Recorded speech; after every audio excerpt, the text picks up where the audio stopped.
저당 상환 방법은 여러 가지가 있어요. 여러 가지가 있는데 우리가 배우는 것은 매월, 매기간, 매년 원리금을 상환하는 방법. 요약적인 기준은 114조. 이 원리금을 상환하는 방법은 몇 가지가 있습니까? 세 가지 배운다. 원금 균등, 원리금 균등, 체증시. 공부 방법은 세 가지 각각의 특징, 그 다음에 세 가지 비교, 그 다음에 계산 문제, 그 다음에 그래프 이런 식으로. 자, 그러면 체증식부터 가볼까요? 체증식 상환 방법은 초기에 조금만 갚고 후기로 갈수록 많이 갚아 나가자. 체증식 앞에가 원리금 체증식이야. 원리금. 원리금이 점점 증가하게 하자. 초기에는 조금만 갚자. 그래서 미래소득이 증가할 걸 예상되는 젊은 사람이 유리하다. 젊은 층이 유리하다. 세 번. 젊은 신혼부부가 유리하다. 젊은 층이 유리하다. 이런 식으로 출제하잖아요. 그럼 체증식 상환 방법은 1번이 특징이고 젊은 사람이 유리하다. 또 하나의 특징은 빨리빨리 못 갚으니까 전체 대출 기간 중에서 이자를 가장 많이 낸다. 그러니까 이자 누적이 가장 많다. 이걸 다른 말로 전체 기간 중에서 원리금 누적액이 가장 많다. 원리금은 똑같겠죠. 1억을 빌렸으면 체증식이든 원리금 균등이든 원금 균등이든 뭐 원금은 똑같을 때 이자 누적이 달라지겠죠. 이자 누적액이. 그래서 총 이자 누적액이 이렇게 표현할 수도 있고 총 원리금 누적액 이렇게 할 수 있잖아요. 자, 이걸 좀 있으면 이건 나와. 이걸 쓸 필요 없잖아요. 여기 있으니까. 여기 있잖아요.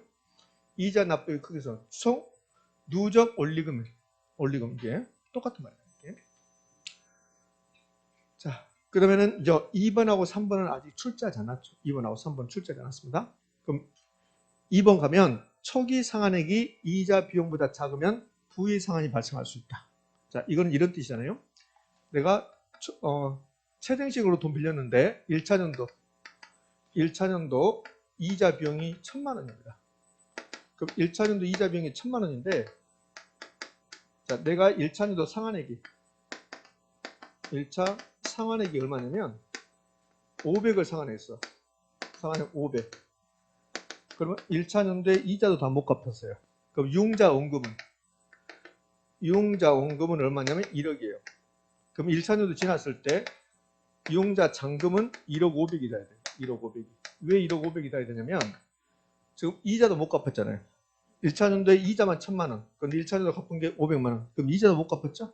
원금을 하나도 못 갚고 그럼 못 갚은 이자가 원금에 달라붙어요. 그럼 1년이 지났는데 오히려 원금보다 잔금이 더 많아져요. 잔금이. 이걸 반대로 갚은 거야. 이거 갚아 나가면 1억이 1억보다 작아야 되는. 뭐 9,999원이라든지 이렇게 10원이라 갚으면. 근데 못 갚았잖아요. 반대로 갚았죠? 이걸 부의 상환 마이너스 상환이라 한다고. 그러니까 체증식 상환 방법은 초기에 부의 상환이 나타날 수 있다 없다? 있다. 아직 한 번도 내지 않았습니다. 만약에 이걸 엄청나게 어렵게 낸다면 이렇게 내요. 이걸 부의 상환이라 말 않고 체증식 상환 방법의 경우 초기에 대출 원금보다 대출 잔금이 더 커질 수 있다 이렇게 낸다고. 이게 부의 상환이라고 이렇게 어렵게 낼 수 있는데 이것보다는 아마도 나오면 부의 상환이 이게 나올 거예요. 나온다면 부의 상환이 나오고 그 다음에 이제 좀 어렵게 가야 되니까 이 부의 상환이 이렇게 표현할 수 있다는 거예요. 자, 2번은 약간 어렵지만 3번은 쉬워요. 3번은 내가 체증식으로 빌리면 계속 갚으라는 금액이 증가하는 거야. 상환액이 증가한다. 그럼 상환액 증가율이 10%다. 근데 나의 소득 증가율은 2%야. 그럼 내 소득 증가율이 상환액 증가율보다 적으면 내 소득 가지고는 도저히 갚아나갈 수 없죠. 그러면 차입자가 갚지 않을 수 있다는 소리지. 그러면 채무 불이행이 나타날 수 있다. 그럼 반대로 돼야 되지. 나의 소득 증가율은 10%인데 상환액 증가율은 2%밖에 안 된다. 그럼 내 소득 증가율과 가지고 상환액 증가율을 따라잡고 남음이 있으니까 갚을 수 있으니까 이게 채무 불이행이 나타나지 않겠죠.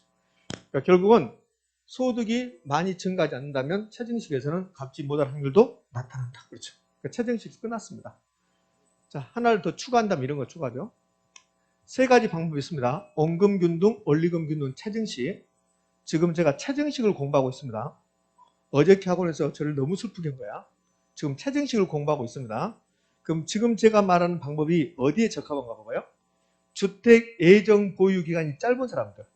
내가 주택을 사서 2년만 가지고 있다가 팔아버리겠다. 이런 사람들이 적합한 방법은 원금 균등, 원리금 균등, 체증식. 체증식 생각도 없잖아. 지금 체증식을 공부하고 있다잖아. 체증식을. 아니 그 이야기가 지금 했던 이야기가 원리금 균등이라든지 원금 균등이면 거기 가서 하겠지, 여기 가서. 그러니까 제가 최정식을 하면서 지금 최정식을 공부하고 있습니다. 그러잖아. 그럼 최정식을 해야지. 선생님 나는 무슨 말인지 모르겠다. 아니 나도 몰라 그러면. 예? 이 최정식은 젊은 사람이 유리하고 주택 예정 보유 기간이 짧은 사람이 유리한 거야. 내가 2년만 가지고 있겠다. 그럼 원금균등으로 빌려오면 돈을 2년 동안 많이 갚아야 돼. 그러니까 최정식으로 빌려오면 조금만 갚으면 되잖아. 그러니까 2년 동안 조금만 갚고 2년에 팔아서 갚아버리면 되니까. 그러니까 주택 예정 보유 기간이 짧은 사람이 유리한 게 뭘까? 최정식. 선생 써줘. 그럼 난 쓸 거야. 좋아요. 써야지. 이렇게 써보자고요. 주택 보유 예정 보유 기간. 뭐 보유를 써도 상관없고 앞에서도 예정 보유를 먼저 써야 되겠다. 그래야 잠깐만겠다. 주택 보유 예정 기간이 짧은 사람이 그렇게 이래가 에게 유리. 이해됐습니까? 예, 그렇죠. 너무나 당연한 거예요. 그러니까 최정식은 다 끝났습니다. 예. 최정식 이제 쓰면서 들으세요. 최정식 젊은 사람이 유리하다. 그다음에 이자를 많이 낸다. 은행 입장에서는 이자 수입이 가장 큰 방법이다. 차입자 입장에서는 이자를 많이 내지만 은행은 이자 수입이 가장 큰 방법이다. 초기에 부의 상한이 나타날 수 있다. 소득 증가율보다 상한액 증가율이 더 크다면 그러면 채무 불이행 위험이 나타날 수도 있다. 주택 예정 부여 기간이 짧은 사람이 유리한 게 뭐다? 최정식. 이렇게. 자, 이제 최정식 끝나고 나면 가장 먼저 앞으로 가서 이제 원금균등으로 갑시다. 원금균등이든 원리금균등이든 돈 빌리고 원리금을 갚아 나가는데 내 원금균등 상환 방식은 원금 상환액은 항상 일정하다. 그게 원금균등 상환 방법. 원금균등 상환 방식은 정상적인 상환이 이루어진다면 대출 잔액은 점점 증가 감소. 그러니까 정상적인 상환이 이루어진다면 원금균등, 원리금균등, 최정식이든 뭐는 대출 잔액은 점점 많다 감소한다. 자, 그러면 이제 원금균등 상환 방식에서는 원금 상환액을 물어본 것도 아니고 이자 비용을 물어본 것도 아니고 원리금 상환액을 물어보는 거라고. 그러니까 원금균등 상환 방식에서는 이론적으로 물어보든 계산 문제로 물어보든 궁극적으로는 원리금 상환액을 물어본다고. 그럼 이제 여기 있는 것은 계산 문제 풀 때 이렇게 합니다. 그 소리야. 봐봐요. 이렇게는 안 내거든. 원금균등 상환 방식에서 매 기간 원금 상환액은 이용자액을 상환 횟수로 나눈다. 이런 질문을 안 만들거든. 그리고 이건 계산 문제 풀다는 소리고 원금균등 상환 방식에서는 원금 상환이 항상 일정하다. 이것도 안 내죠. 원금이 항상 균등하다 했으니까. 자, 굳이 계산 문제 해본다면 여기 계산해 놨는데 이거는 사례가 있겠죠. 사례는 이용자액은 얼마고 1억이고 저는 언제나 이용자액이 1억입니다. 저는 1억이 가장 큰 금액이라고 생각합니다. 예. 10억이라는 돈은 엄청난 돈이라고 생각하고. 자, 상환 기간은 10년이라고 가정합시다. 10년. 그다음에 상환 기간 10년 나오면 그다음 이어지는 말이 매월 갚습니까? 매년 갚습니다. 그거거든. 그럼 계산하기 좋게 매년 말 상환한다 합시다. 자, 여기서 잠시 멈추고 은행은 돈 빌려주고 매년 받는 게 유리합니까? 매월 받는 게 유리합니까? 매월 받는 게 유리합니다. 그럼 이걸 좀 더 깊은 내용으로 가면 이렇게 한다고. 은행이 매년 받는 경우보다 매월 받는 게 은행의 실질 이자율이 증가한다. 알겠어? 오. 매년 받는다. 그럼 1년에 한 번 받죠. 그럼 매월 받으면 그러니까 1년에 이자율이 12%다. 연간 12%. 연간. 그럼 한 번 받으면 실질 이자율이 12%예요. 근데 매월 받으면 1년에 1%, 아니, 한 달에 1% 받는다고. 그럼 1%가 그래서 12번 받고, 그 다음에 요 이자 나온다고. 그러니까 실질 이자율이 12% 플러스 알파가 된다고. 그러면 은행은 매년 받는 것보다 매월 받는 게 실질 이자율이 더 높다. OX? 그렇게 낼 수 있다는 거예요. 자, 그 다음에는 여기 이제 이자율 나와야 되죠. 이자율은 고정금리로 연간 10%다. 이런 조건 돈 빌렸다는 겁니다. 이런 조건 돈 빌렸을 때 원금균등 상환 방식은 원금 상환액을 구하면 이용자액 나누기 상환 횟수다. 그러니까 이 사례는 1차년도 원금 상환액은 1억 빌렸고 상환 횟수는 10번이겠죠. 10년 빌렸는데 근데 매년 말 상환이니까 이게 매월 상환이라면 이건 몇이 되고 120이 될 거고 매년 상환이니까 10이 되고 1000만 원. 2차년도 1,000만 원, 3차년도 1,000만 원, 4차년도 1,000만 원. 항상 원금 상환액은 일정하다. 그래서 원금 균등. 매기간 이자 비용. 이자 비용은 원금 균등이든 원리금 균등이든 무조건 미상한 저당 잔금에다가 이자를 곱한다. 그럼 1차년도는 아직 하나도 안 갚았으니까 1억 미상한 저당 잔금이 이자율 10% 0.1 1,000만 원. 2차년도는 얼마 갚았어요? 1,000만 원 갚았잖아. 1억에서 1,000만 원 갚았으니까 9,000이 미상한 저당 잔금. 여기다가 0.1 900. 이자는 점점 증가 감소? 감소. 정상적인 상환이 이루어진다면 이자는 감소. 자, 매기간의 원리금 상환액. 원금 균등에서 원리금 상환액은 저당 상수 이용한다든지 이렇게 안 된다. 그래서 원금 균등에서는 저당 상수가 나온다든지 감투인규사 이런 건 나오지 않는다. 그러면 합계 시한가치 계수가 나오는 것은 무조건 원리금 균등 상환이다. 원리금 균등 상환. 그럼 원리금 상환액은 원금 균등에서 원리금 상환은 이 두 개의 절차를 거쳐가야 된다. 이자 비용 구하고 원금 상환액 구하고 이자 비용 구해서 더한다는 거야. 그럼 1차년도에 원리금 상환은 1차년도에 여기 원금 상환액 1차년도에 이자 비용 그래서 2천이 되고 자 2차년도인데 1차가 있네. 자 2차년도에 되는데 원리금 상환은 원금 상환액 1,000만 원 이자 비용 900 1,900. 그러면 원금 균등 상환 방식에서 원리금 상환액은 점점 증가 감소 감소 점점 감소 이렇게. 그다음에 원금 균등 상환 방식의 또 하나의 특징. 대출 기간 5년이 지났어요. 이거 5년이 지났습니다. 그럼 5년이 지나면 3차년도도 원금 상환액 1,000만 원. 그래서 5년 동안 5천만 원이 상환되죠. 그게 이거죠. 상환기간 절반이 지나면 이용자액 절반이 상환된다. 원금 균등 상환 방식에서는 대출기간 절반이 지나면 그러면 대출액도 절반이 상환된다. 됐습니까? 그치? 자, 마무리. 원금 균등 상환 방식은 저당 상수라는 건 나오지 않는다. 원금 균등 상환 방식에서는 원리금 상환액은 점점 감소한다. 원금 균등 상환 방식은 후기로 갈수록 이자가 감소하는 만큼 원리금 상환액은 점점 감소하게 되어 있다. 원금 균등 상환 방식은 초기에 많이 갚아버린다. 원금 균등 상환 방식은 후기로 갈수록 대출 잔액도 감소하고 원리금 상환액도 감소한다. 상환기간 절반이 지나면 그러면 대출액도 절반이 상환된다. 됐습니까? 예. 원리금이라고 했습니다. 원리금 균등 상환 방법은 상환기간이 절반이 지났을 때 대출액도 절반이 상환된다. OX, X. 원리금이 아니라 원금 균등일 때 이렇게 된다는 거. 리자가 들어가서 틀린 말이 될 수 있고 리자가 빠져서 틀린 말이요. 리자가 들어가냐 안 들어가냐에 따라서 그 리자 들어가고 안 들어가 여러분이 합격 여부를 결정할 수도 있어요. 실제로 그 한 문제가 아니고 그럴 수 있잖아요. 충분히. 자 이제 원리금 균등으로 갑니다. 원리금 균등으로 가면 저당 상수가 나온다는 거. 원리금 균등 상환 방식에서는 이용자액 곱하기 저당 상수 원리금 상환액. 이용자액 곱할 자리에다가 연금의 현가계수로 나눠도 되죠. 저당 상수 곱할 자리에다가 다른 말 연금의 현가계수의 역수. 연금의 현가계수분의 1. 기억납니까? 이렇게 항상 일정합니다. 자, 이 사례에 의하면 여기 이제 저당 상수가 나와야 되겠네. 저당 상수. 그러면 저당 상수가 0.163입니다. 얘는 좀 이따 문제를 아까 11번 문제 그것도 풀 때 좀 진해져요. 아, 이렇게 하고나 좀 복잡해진다 이게. 자, 그다음에 이제 여기 원리금 상환액을 구한다면 1차년도, 2차년도 쭉 원리금 상환액은 이용자액 얼마에 1억에 저당 상수 0.163을 곱하면 1,630만 원.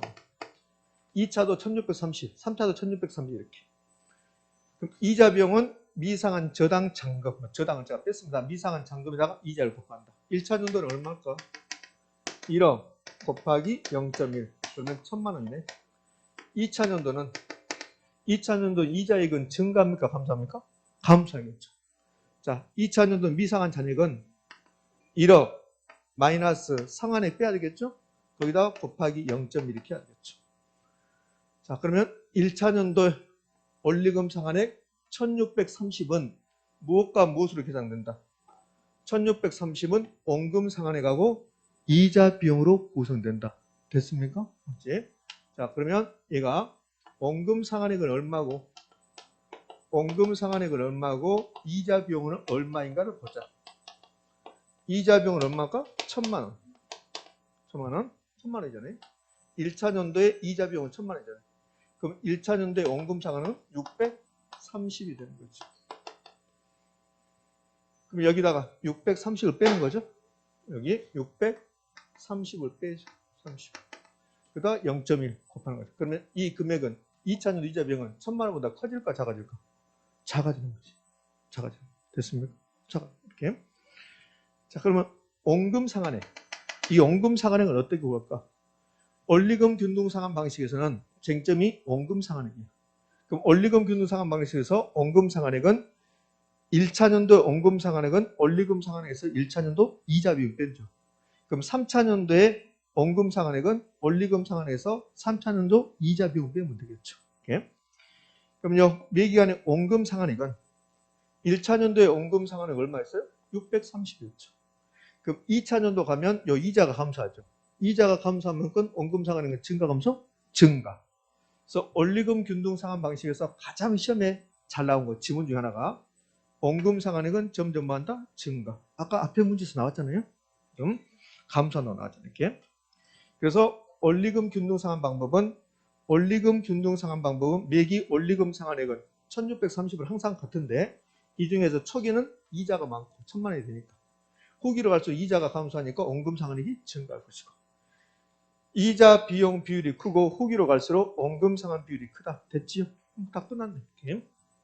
자, 그러면 이제 세 가지 방법 비교.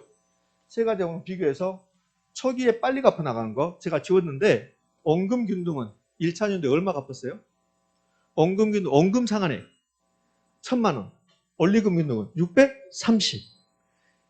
그러면 똑같은 조건이라면 원금 균등과 원리금 균등 중에서 초기에 빨리 갚아 나가는 방법보다 원금 균등이죠. 원금 균등. 그래서 세 가지 방법 비교하면 대출 초기 상환액의 크기 순서. 상환액은 차입자, 대출자는 회수액. 그럼 대출 초기에 상환액, 회수액의 크기 순서는 원금 균등, 원리금 균등, 체증식, 점증식.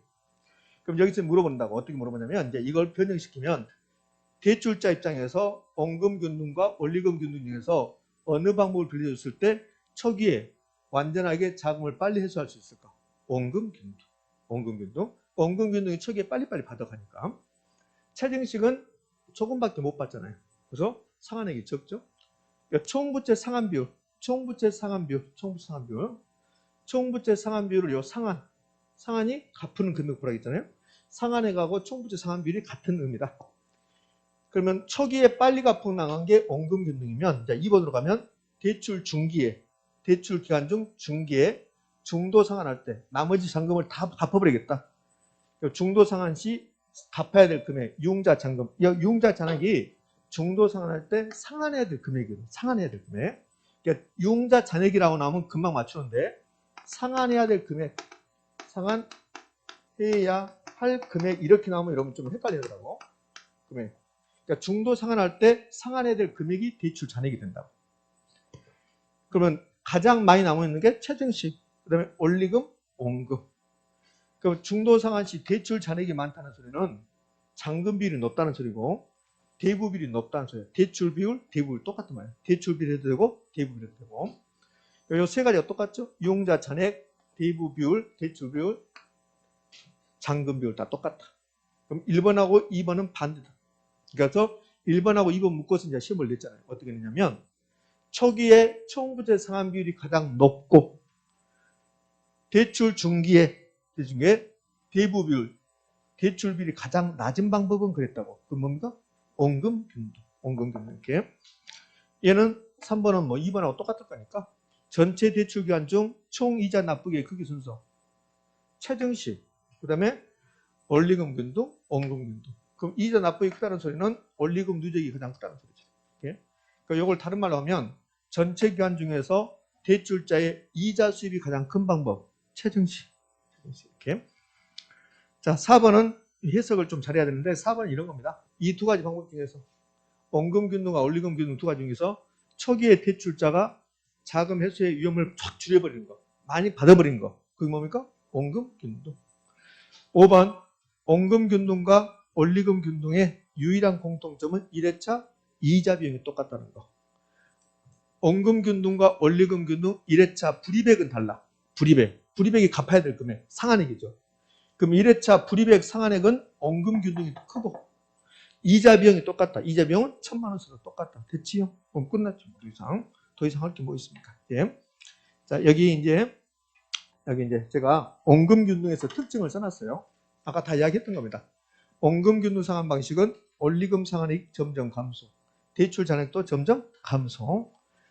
초기에 총부채 상환비율이 가장 높고 후기에 대출 잔액이 잔금 비율이 가장 낮은 방법보다 원금균등. 그다음에 상환기간 이건 했잖아요. 상환기간 절반이 지나면 이용자액 절반이 상환되는 방법은 원금균등 상환 방식이다. 됐습니까? 이론적으로는 여기서 벗어난 적이 한 번도 없습니다. 이론적으로는. 자, 그러면 이제 그래프로 나올 수 있다. 그래프로 나오니까 이제 그래프는 자 그려보시라고요. 원리금 상환액입니다. 원리금 상환액. 그다음에 이제 기간이죠. 기간. 자, 0. 1차년도, 2차년도 쭉 기간 가죠. 그럼 이제 원리금 상환액이 항상 이렇게 일정해요. 시간에 관계없이 1차년도든 2차든 3차든 원리금 상환액이 항상 일정합니다. 이게 여기 들어갈 거 뭘 겁니까? 원리금 균등. 여기다 이제 가려놓고 기억 써준다고. 기억. 그러니까 기억에 들어갈 말이 큰단 말이에요. 이게 이제 원리금 균등. 원리금 균등 불화 상환 방법 이렇게 하겠죠. 이렇게. 초기에 원리금 상환액이 크고 후기로 할수록 원리금 상환이 점점 감소하는 것은요. 이렇게 감소하는 것은 원금균등. 얘는 원금균등. 원금균등 플러스 원금. 자, 반대로 초기에 조금과 후기로 할수록 점점 증가한 것은요. 체증식 상환 방법, 점증식 상환 방법이다. 자, 이게 있겠네.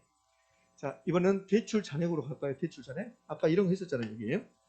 원금균등 상환 방식은 원리금 상환액도 점점 감소하고 대출 잔액도 점점 감소하고 원리금 상환액, 원금균등은 점점 감소하죠. 그러니까 대출 잔액 보겠다는 거예요. 대출 잔액.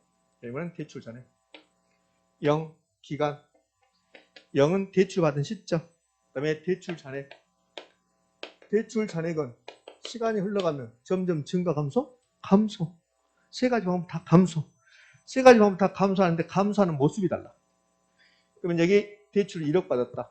그럼 대출 1억 받았으면 원금균등이든 원리금균등이든 대출 받은 시점에서는 대출 잔액이 다 똑같겠죠. 근데 1년에 1,000만 원씩 갚아 나간다. 그게 원금균등은 이렇게 떨어지는 거예요. 이렇게. 그럼 여기가 지금 10년 된 거야.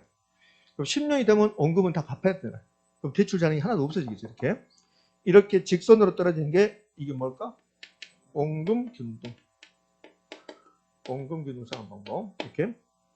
그다음에 이렇게 떨어지는 게 있어요.